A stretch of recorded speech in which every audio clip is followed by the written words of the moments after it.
Hello. All right. So this is a part one of two that I kind of want to go over for when you open up ZBrush. It's sort of a last little tidbit before we move on to the next stage. But I want to talk about detailing, and I want to talk about texturing. So this first part is just going to be how do you set up for detail. But now the thing is, when you're working in ZBrush here, you have a couple of options you can do. So let's go ahead and zoom on in now. I just want to kind of cover first off the sort of the tools, right? So let's see here. This is the model without the clothes that I have in the other in the Maya folder. No eyes, right? I don't remember. I don't have the teeth. I think I have teeth in the Maya folder. So this one's just literally the body. I think it even says Argonian body only, right?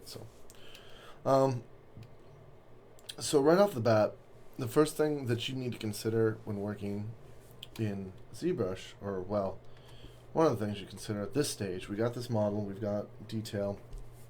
Um, how much more divisions am I going to go with? Because I can keep subdividing this. You can see up here now I'm up to 816,000, and the more I subdivide, the more detail I get out of it, right? And I can go ahead and, of course, use the brush tool to make things happen. But I can also use alphas and such. Now, the cool thing about alphas, they can be really useful. If I grab something like this, it's going to do a kind of funkiness. Now, that's not exactly what we're wanting out of a ZBrush setup. We probably want maybe a drag or a drag dot so we can kind of move the dot around and place it, right? Or sort of the best approach for this is a drag rectangle that you can kind of do adjustment work to. See, so you can see how I can pull that in and help create the shapes that I want to see out of it, right? And then you could always go in and fill it in with, at that point you could do like a drag dot, right? Right, see? And then I can always go in and kind of do my cleanup, soften it, for example. Let's change the strength of. Oh, what was I thinking? Brush, there it is. My smooth tool.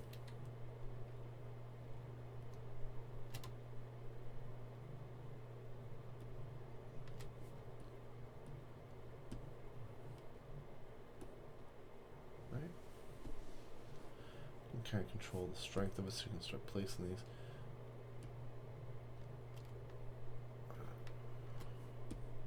See? And then I can use the smooth function. Now I think the smooth function is a little too strong. That Z intensity needs to come down a little bit. And I also think that I can kind of come in here and work with these a little bit more. But as I place my textures, I'm getting something that works for me. Oops, sorry, that's the masking tool. That's control. I can mask off areas so that I don't interact with them anymore. Plus, it's also worth it to consider getting rid of these and just going with a freehand or whatever and turning the alpha off. And then at that point, I could take this and I could clean up any kind of details I want to see in there, right?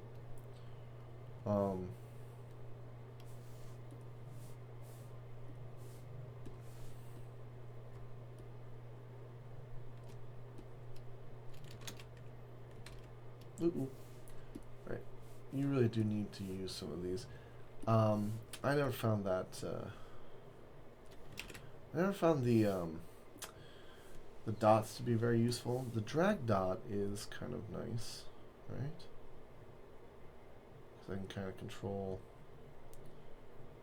how much of this comes into play here, and control the size and the focal shift. The focal shift is what's making it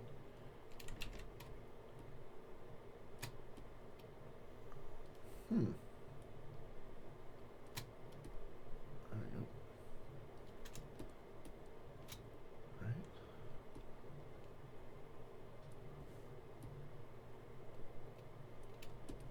I'll gently soften. But I'm getting this detail in here now, right? Now,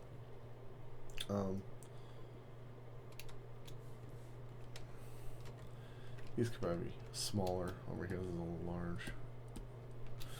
We can always go down a level, right? And then kind of use that a little bit more.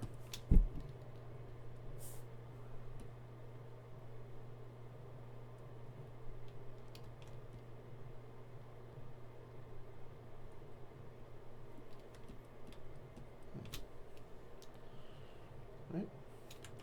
And that's just one. You can actually bring in any kind of alphas that you want. You're not limited to these. You can actually import, so you could make your own textures, and this is where it starts to get really cool, because you could make your own texture sets. In the next step, I want to go over how to sort of integrate your own brushes, but you can also start to use these brushes at the same time for coloration. So there's an mRGB, an RGB, and added a sub. And if we go down to the Polypaint, we can actually start polypainting, and we can colorize this, and we can start to add color as well as we work. So if I wanted to select, well, it's going to select a color for me at the moment. Let me take that up.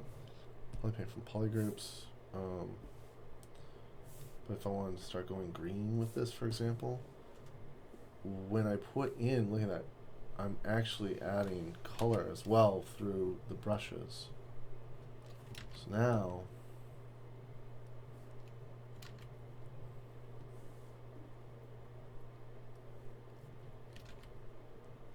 I could be having the color be this setup here, and it's worth it to probably go back to here and let's see, Polypaint from polygroups. Let's see what our polygroups are probably not anything at the moment.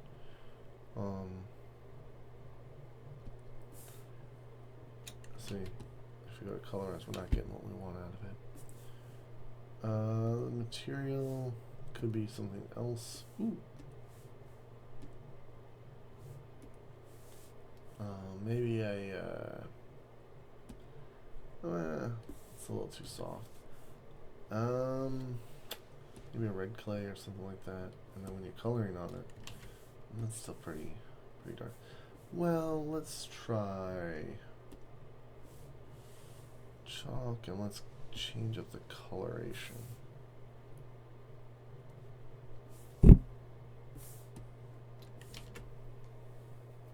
Right.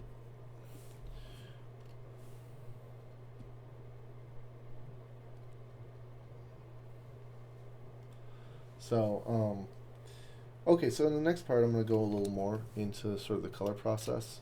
But you can see how, let me get rid of that. You can see how now there's these pieces that are being affected, and how the materials can kind of interact with what I'm seeing as I work on it, right?